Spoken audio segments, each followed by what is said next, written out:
even to all the alternatives, mainstream Sufism, left-wing Buddhism, Hare Krishna for that matter, all of these other alternatives that sprang up in the 60s. And now it seems like there's really only three options: rabid fundamentalist atheism, rabid fundamentalist Judeo-Christianism, or some form of corporate relaxation techniques masquerading as Eastern religions.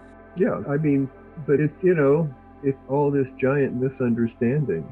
And as soon as the Christian right started yelling that they were being persecuted and, the liberals were trying to wipe them out, that's when it began to turn to angry irrationality on the right side. And the Democrats were very well skilled at not listening to those people. They've announced their intentions all along. And one of the things I find most distressing is that within American Catholicism, it's sort of like, well, if you're pro-life, you have to be a Trumper. They fight all the same battles because it's not just about abortion. It's about worldviews, and they pick up the issues that the political right talks about, and they take them on themselves and make pronouncements and things like that. And, for a while, I thought the American Catholics were a little more progressive than some others, and that, the virtue of social justice within religion in the 60s was taken seriously by a lot of people anyway. So what happened to that? How in the world does something like social justice and caring for your neighbor, how does that just drop out of sight? Well, I'm going to venture a guess here and to see how close I am, and maybe Abby can correct me. But in my experience, I feel like a lot of, somehow or another, in order to win people over, a lot of the Catholic priests ended up preaching something along the lines of Protestantism. One way or another, a lot of Catholic flock ended up becoming sort of semi-Protestants. But at least from my experience, that hasn't really taken hold in the monastic orders. No, not so much. In my interactions with Catholics, including with clergy, it's almost like a pseudo-Protestant. But when I've interacted with the Jesuits or Benedictine monks, they seem much more akin to their European versions of themselves. So, I'm able to have perfectly wonderful conversations recently when I was in New Mexico with a Benedictine monk. I might as well have been talking to Thomas Merton because he had many of the same views. But again, the average run-of-the-mill person. Yeah, I think that's correct. That's how I perceive it too. The monasteries and the convents emptied out in the 70s after Vatican II. Vatican II was the watershed. Yeah, but then they filled back up again with it's kind of a renewal with the new traditional Orthodox Catholics, and the orders that are booming now are the ones that Farasha describes, not the watered down run-of-the-mill Protestantized Catholicism. But in the last 10 years, there's been a huge cultural shift. So we see it most because my husband used to teach at a big Catholic diocesan school, and had a good sports program and good SAT scores, and a lot of people who weren't committed to Catholicism or even Catholics would send their kids there because they would say, well, I don't believe it, but at least it's good, solid morality. But not anymore. Now it's hate speech. So what I've seen is the schools adjusting to a kind of watered down Protestantized Catholicism that the mainstream culture can accept. So that's how we got here. They're competing for students that they want to suck out of the government educational system into private ones. They bought into it completely because they think it means they're religious schools. But really, it's likely to turn out to be a great corporate takeover of education. I don't know, but Vatican II really changed everything. Initially, some things got better, and then some people started running with it and became entirely too iconoclastic and squeezed a lot of the sacred out of the church, most of which was in the liturgy anyway. And I don't think that can be blamed for everything, because look to the UK, look to the Anglican Communion. I mean, they went much farther than Vatican II, but then on the other hand, in recent years, you've got, Rowan Williams and whatnot that have done some really great things. And I'm not seeing that kind of thing happening here. No, the Anglican Church, a little like the Lutheran Church, tried to keep the baby when they threw out the bathwater. But yeah, I don't know about the Anglicans There's have a their thriving problems. community of traditionalists in my Catholic communities who love the old liturgy, and Yes. these parishes are stuffed, I love the old liturgy, but I've always distanced myself from the traditionalists because of something Terry expressed to me 15 years ago, which is that you should define yourself according to what you love, not according to what you're against, according to what you hate. And I thought, that's it. That's what the traditionalists, we call them the rad trads, the radical traditionalists. That was their core understanding of themselves, is what they were against. And it's not a good way to raise children. No, it's not. It actually created a schism in the Catholic Church, the disagreement over Vatican. Yeah.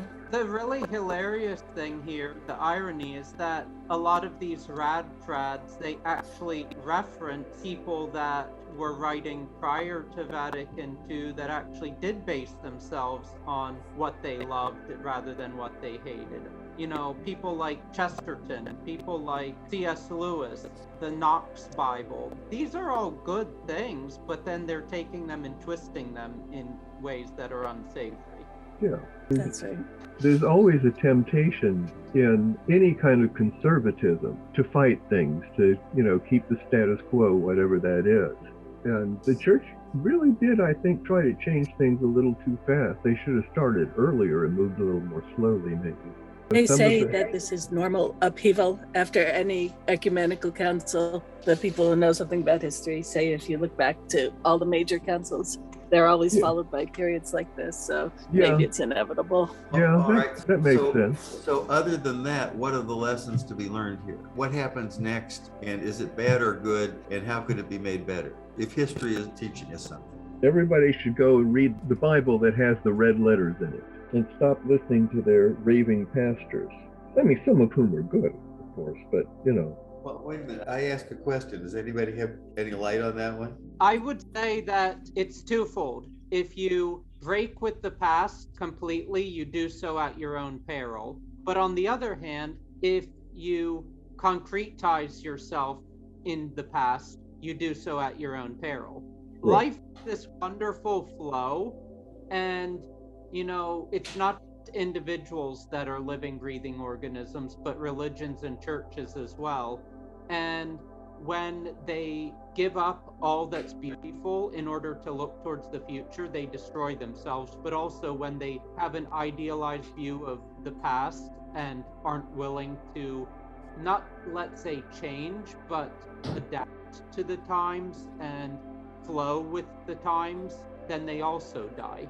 And so these movements, these churches, these religions need to be more flowing, more alive, like many of them were in the beginning. I mean, look to the advent of religions in the early days, or some of the young monastic groups or movements. They had so much life, but the bigger they get, I guess, the more stolid and lacking in real substance they become. Yeah, there seems to be a tension between quality and quantity there. So, what can be done? One idea is to see cultures that change over time. So America now compared to America 50 years ago as different cultures. And just as if you're going to evangelize Africa, you have to respect the culture and see how your message can fit in with that culture and not just steamroll it, which I know is what was mostly done. That has to be done now too, which is another reason that the Latin Mass communities, although the Latin Mass is very attractive to me, the communities have not been. Have any of you been in southern Mexico, say around Oaxaca or any of those areas? No. No. I have, not for a long period, but one thing you notice is that the Catholics there are Catholics and also, let's say, pagans, for lack of a better word, at the same time. You see all of these wonderful, beautiful, different statues that have been incorporated from the pre-Christian Aztec civilizations.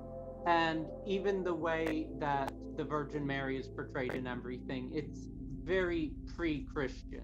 And because of that, because the religion, the Catholicism of Mexico, adapted to the spirit of the place, I feel like it's much more alive and vibrant rather than the Catholicism of America. I mean, the Catholicism, for instance, even of Europe, it grew up in Europe, so it has a certain semblance there. But you don't, let's say, have churches here that are having Native American symbols, for instance, or artwork that is tied to the spirit of this country.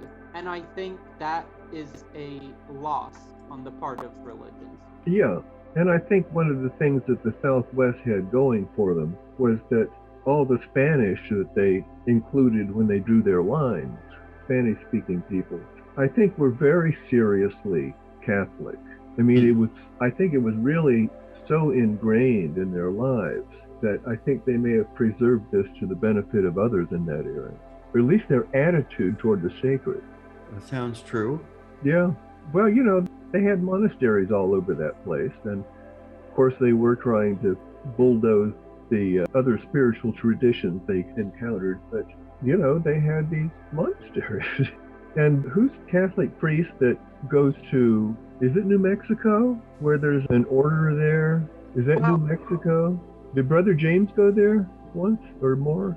That I don't remember. He was Orthodox connected with a monastery in Arizona. Oh, Yeah. Arizona. All right. Yeah, I mean, in New Mexico, there's a place, Chimayo, where there's a Catholic sanctuary where they believe miracles have been taken place. And then there's a wonderful Benedictine monastery in Taos. But I believe the one you're referring to is the Orthodox monastery in Arizona. That one is very large. Yeah, well, I just remember this Catholic that I've seen on YouTube a lot and really liked, that he talked about some connection with some place in the Southwest, and I didn't know if it was Arizona or New Mexico. Yeah, but we have a couple of monasteries, around that are still reasonably healthy. If you want to learn a lesson from history, then civilization reforms around the monasteries, starting with Saint Benedict in the 6th century. So maybe you're onto something there. Well, they thought it was important to know things, and consequently they preserved so much Eastern and Western thought in an arc during the Dark Ages. So, it makes sense that they revived agriculture too. They taught farming when the skills had been lost. Yeah, they were big communists practically. If communism could avoid being a political system, it might be a church. Yes, who was it? Ramakrishna, was it? Where someone asked him about communism. He said he didn't know about it. What was it? And it explained to him, and he said, it sounds like a nice religion. The worst thing to ever happen to communism was Karl Marx. I mean, the principles of communism were around a really long time, but Marx had to turn it into a science and thereby create this entire edifice around it that really sucked what was good out of it. Yeah, there's something spirit stifling about dialectical materialism. It sounds so scientific. Well, at least it has something like a philosophy in that it has, baseline axioms and then some theorems and things like that. Yeah, I don't know.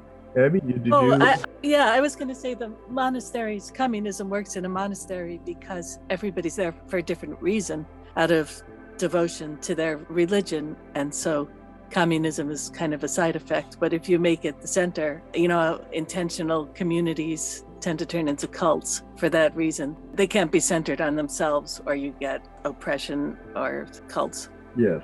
Well, and a lot of the alternative communities they use as a foundation these days. They have a lot of good intentions and good feelings about things, and in many ways, they're certainly much better Christians than some of the right-wing Christians. But they're a little unstable. Yeah. They're little isolated islands, and you live in your own context, and it's vulnerable to cults. Yeah. Anyway, before I get on to the first official question, since I brought up Marx, so much of Western thought today, both left-wing descending from Marx and also right-wing people like Carl Schmitt, really come down from Hegel. And I just wanted to share something that I think is wonderful that I always like that Schopenhauer said about Hegel and his philosophy. And he said, Hegel, installed from above by the powers that be as the certified great philosopher, was a flat-headed, insipid, nauseating, illiterate charlatan who reached the pinnacle of audacity in scribbling together and dishing up the craziest, mystifying nonsense. You know, back when I tried to study philosophy, I know that I had to read Hegel, but he didn't stick with me. It wasn't inspiring. He's definitely not inspiring. There are many inspiring philosophers. Hegel is not one of them. Yeah. Anyway, D.H. Lawrence writes, for man, the vast marvel is to be alive. For man, as for flower and beast and bird, the supreme triumph is to be most vividly, most perfectly alive. Whatever the unborn and the dead may know, they cannot know the beauty, the marvel of being alive in the flesh.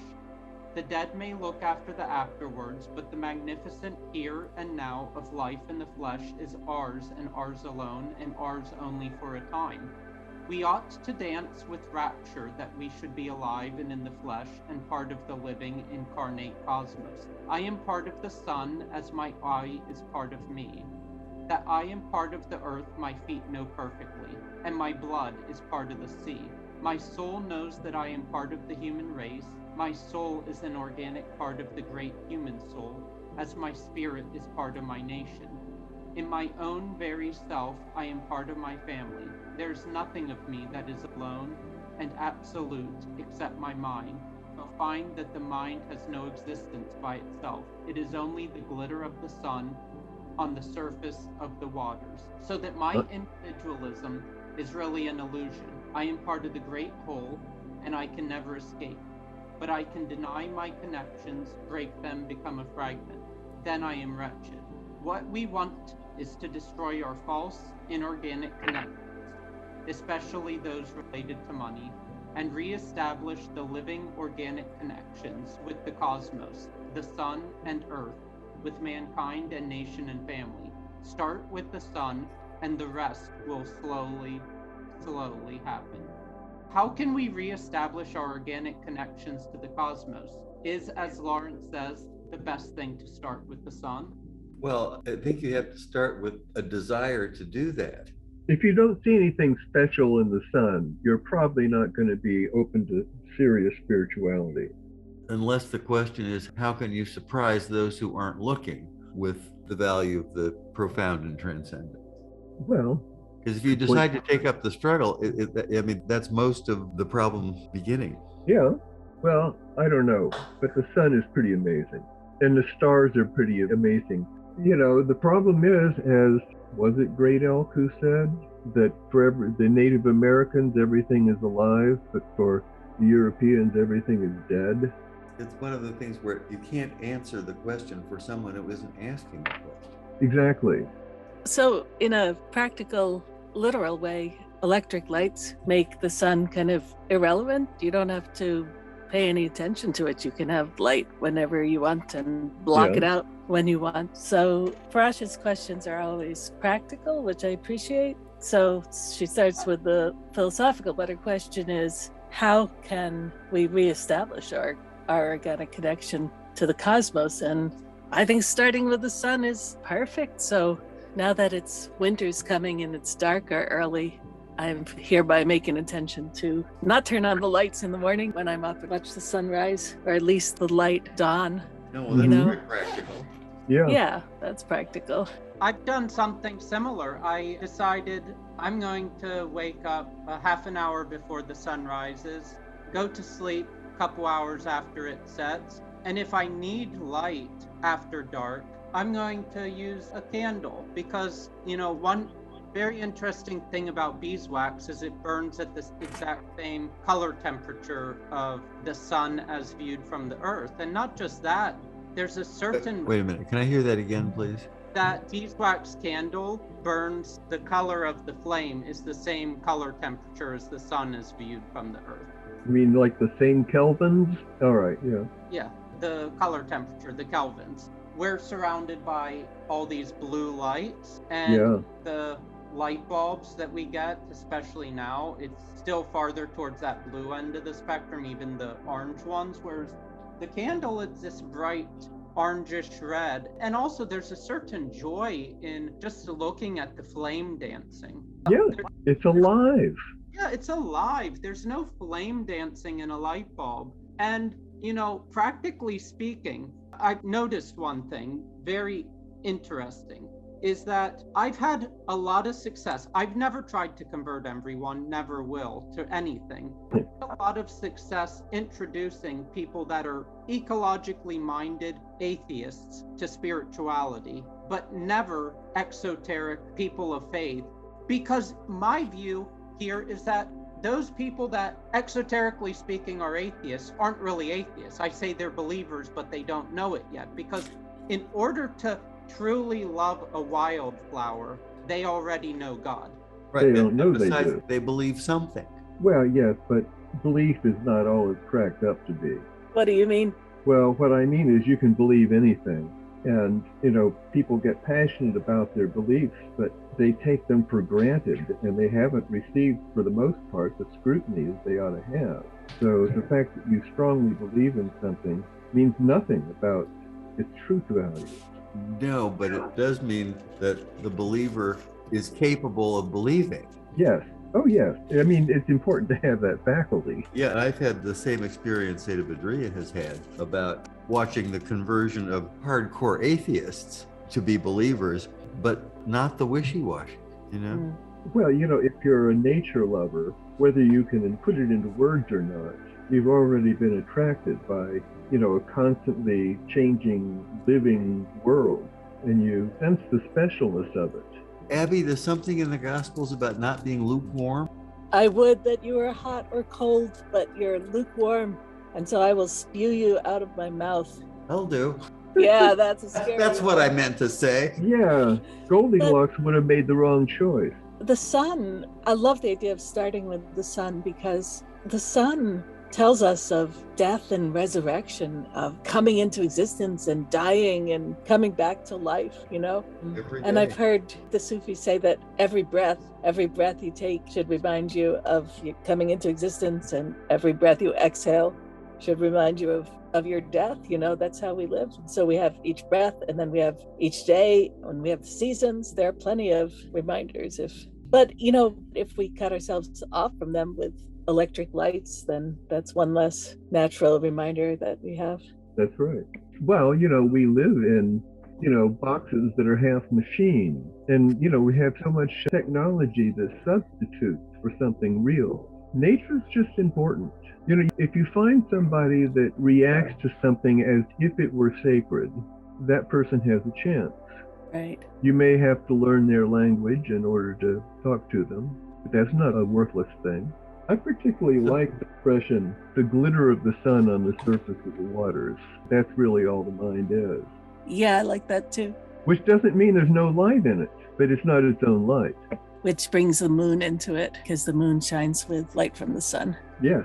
So start with the sun, but the moon second. Well, I mourn the passing of the sun every winter, and maybe that's all that seasonal affective disorder is. But, I really feel a loss when the days shorten like this. And I can fully understand why marking where the days start getting longer was special. Sure, yeah. That quote I took from Lawrence that started this question is from the last book he wrote, Apocalypse, which was his commentary on the book of Revelations. But Abby took the words out of my mouth.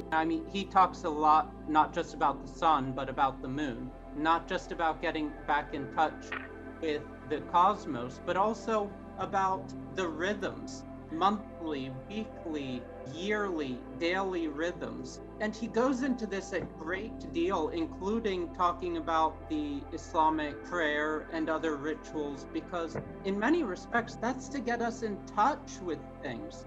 And, it's a gift to be able to be in touch with things, to realize, hey, the sun is moving around, the seasons are changing. And the last thing he wrote, like a day before he died, was a prayer in which he wrote, "Give me the moon at my feet, put my feet upon the crescent like a lord, Oh, let my ankles be bathed in moonlight, that I may go sure and moonshod, cool and bright-footed, towards my goal. Yeah, I mean, that sounds like an icon I've seen.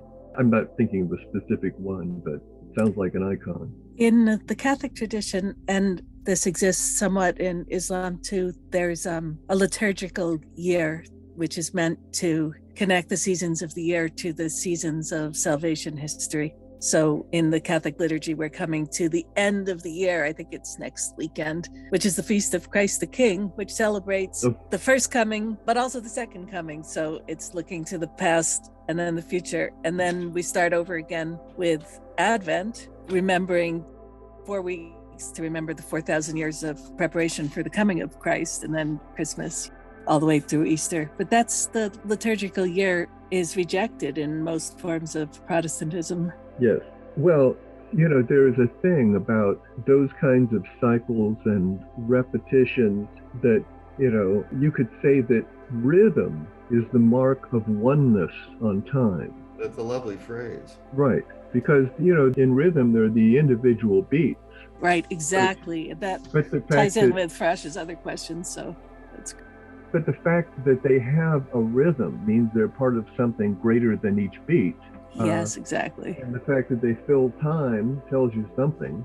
So sometimes there's two things that are really one, but can only be expressed as two things. Sorry, that was vague. I'm thinking of the two creation accounts in Genesis. And the first one is God from afar saying, "Let there be light," when there was. Right. So it's God's transcendence. He's way out there. And then in the second creation account, he's kneeling down in the mud and shaping Adam from clay. He's right there kneeling in the mud. And it's one God and one creation, but you can't express immanence and transcendence in the same story. So you need two stories. Yeah, good point. And then you need to avoid the people who want to know which one's right. Yeah, right. How are we doing, Theta Madrid? Good. I was just thinking about the immanence and transcendence. It's easy to, one of the things that Shakisa talks a lot about is, that they're both true, they're both right. But given thought to this, and the fact is that language tends to be much better at talking about things in dualistic ways, is out there. Right. Language tends to reinforce a transcendent view, which of course isn't wrong, but it also takes away from immanentist view, which is also right and is maybe more important. It's important to know that, is it important to know that God is transcendent? Perhaps. Is it important to know that God is right here and now in the flowers and the birds and the bees and inside your very self? Well, that's the most important thing there is. And at least Western languages haven't been that great about showing that. No. I think you're right that it's a flaw in language itself. Yeah, there's always an implied subject and object. Grammar is the problem. Well, yeah, I don't know. I don't think grammar is causative. I think grammar is descriptive, but, you're always talking about something. And, regular language leaves room for the transcendent. I think if you want the immanent, you have to look to prayer. Well, I'm not sure you can speak adequately about. Maybe not prose, but maybe poetry? Yeah, it's the same idea. Yes. Poetry, as I've mentioned before, we've made this sacred cow out of Western logic, but the ancient Egyptians believed that something could be yes and no at the same time. They did not believe in binary logic. And interestingly enough, there are actually a couple of very prominent astrophysicists that are going back to Egyptian logic and saying, oops, maybe they were right. They've been wrong for 2,000 years. Yeah, well, they didn't need modern science to have the insights they had. But it's never A or B. Anyway. I don't know anything about Egyptian logic. No, neither do I. I can recommend text for you if you're interested. Yeah, it sounds less limited than purely dualistic approaches. It's a little bit quantum-like in that it's similar to something being in more than one state at the same time. I guess that's why a physicist might start to like the Egyptian idea. Interesting connection, yes. And the main religious conception of the Etruscans who were wiped out by the Romans and seemed to have very similar conceptions to the Egyptians, was to, in this life, build a ship of death. And for them, if you did this, build this ship of death, which maybe Sufis could call dying before you die, you realize that you're already saved. You're already unified with God. And that this fear you have, this dualism that you feel, it's all this veil, this illusion. And, you know, this is one reason why I like these really old traditions, because they have this mystical viewpoint, but at the same time, it's not life denying, it's life affirming. You can tell by the wonderful Etruscan paintings outside of Perugia that they're just such life-affirming people, such devout and faithful, but they were such life-affirming people. And that gets me to the next question. Of course it does. In my view, asceticism is an absolute disaster if one puts off joy in this world for the afterworld, for then one has lost this world and not learned through experience how to sail on the seas of eternity. On the other hand, asceticism can be good if it is done not for a future happiness or atone for past sins, but to bring knowledge and strength here in this beautiful world. There's an asceticism that is bad and life-denying, and yet there's another one that heightens the senses and makes everything sweeter, more real, more vivid. What are your thoughts, and how may we walk the tightrope between the two possibilities? Well, asceticism, or the ascetic experience, can be valuable for helping to break one's connections with the world, with habits, with unconsciousness and not seeing. Nevertheless, it has to be seen as a tool rather than an end in itself. Right. And as such, as most traditions, I believe, or at least what am I thinking of? I'm thinking of Zen and Hinduism, prescribe a time after one's ascetic experience to come back into the world. Yes. You see that in a lot of the Desert Fathers. Even almost certainly for those who are fully realized. Yes. I mean, that's the theory. We are taught in my tradition that the trick is to give up earthly pleasures, not because they're evil, but because they're good. So that's the decisive distinction. So priestly celibacy is a perfect example. It's not supposed to be out of a mistrust of sex and love, like this is evil or beneath me or something like that, but it's a sacrifice because it's a good thing. And that kind of asceticism breaks you past your limits. So the understanding of priestly celibacy is supposed to be that it extends love past the limit of a spousal relationship from this focused limitation to all of humanity. And thus it's supposed to be a foretaste of heaven where there's no marriage or giving in marriage because everybody's one. So I'm not quite sure how to take that flavor of asceticism and apply it to things like fasting. Well, most people like eating. Yeah, and if you think that if you mistrust eating because things taste good and it's pleasurable, then your sacrifice is a burnt offering. It's not the right kind of sacrifice. Right. Well, I think asceticism at its heart is to try to leave more space for the divine, because if you stop giving your attention to the things ordinary things that hold your attention, you might see something new. But that's never my experience. Somehow it's, fasting, it just makes you think about food all the time. I'm doing it wrong, I suppose. And there's a teaching in that too. Yes, but from a practical spiritual point of view, it's that principle of changing something and seeing how things are and how things change, how you see them differently, how you experience them differently, how you know differently. And again, it's a tool. Everybody's always worshiping the tools. It's not about the tool. Hassan always says about Ramadan is it changes your day and night. Now you're sleeping in the day and up at night. So it's a complete reversal, turns everything on its head. There's always something to be learned in change and doing things differently. Well, yes. And probably most importantly is discovering something new about yourself. Exactly. Those are always very painful discoveries for me. Sometimes, yeah, sure. I don't think you have growth without discomfort at the least and pain at most likely. But every growth doesn't have to require pain. But when you lose something, you might grieve it, even if it's something that you shouldn't have had in the first place. Hey, just slightly off topic. I read once in Titus Burckhardt, he said Christian marriage symbolizes the love between Christ and the church and thus is exclusive. But in Islam, the symbolism is different. The symbol is one truth in many vessels. So polygamy is natural. I have no idea if that's just Titus Burckhardt or if that's really to be found in Islam. But if he's right, then the Catholic understanding of celibacy and the traditional Muslim understanding of polygamy are basically the same direction of thought, which is really weird. Well, surprising, They both allow love not to be exclusive. Right. That's the kind of the point of both. I'm just learning here in my old age that symbols are a lot more flexible than I realized when I was younger. There's room for something to symbolize very different things at the same time. If it's a real symbol, it's alive. Exactly. Right. Yes. A good observation to make, and certainly a good thing to learn. So, State of Adria, how are we doing?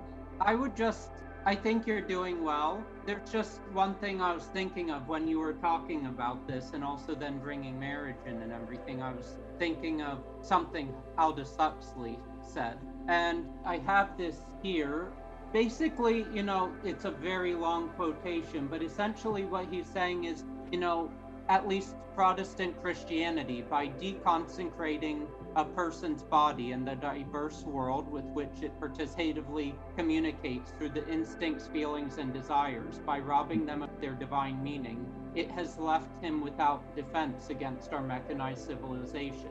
Rationalized division of labor takes the sense out of his work. Machines relieve him not merely of drudgery, but the possibility of performing any creative or spontaneous act whatsoever.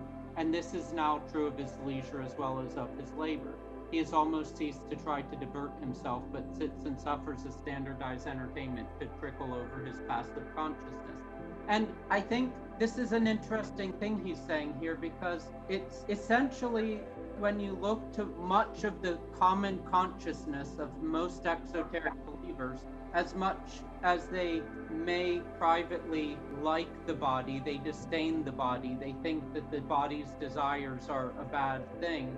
And by deconsecrating the body, it actually has led to mechanization and automatism. Whereas, the old pagan beliefs, or even, the basic root of, the communion is very much a celebration of the body, that even beyond death and rebirth, the body is still alive. It's alive within us and out there. And I think, the best part of asceticism is holding things up, learning the power of moderation, and then coming back to things. Never has a fruit tasted so sweet as if I haven't had that fruit for a long time. And I think that is really the point. And I think the Tibetan Buddhists get that, because the Tantric Buddhists may spend many years in training, denying themselves, but it's only a denial so that they can have a greater fulfillment when they get to higher levels. It's not a denial for denial's sake. No, it's a denial for freedom's sake. Can you expand on that a little? Well, you don't want to be chained down, chained and weighted down with all the attachments, many of which we really like. So when you let go of it, you leave space, and you strengthen your soul in a certain way. It's a kind of overcoming one's lower self to do something ascetic. Oh, yes, I can see that. Well formulated. So there's a kind of victory involved in it. And it's like you come away from denying yourself something with a more appreciation for that something, or you might discover it wasn't as important as you thought. But when you come back, it's new, and so is being without it. Right.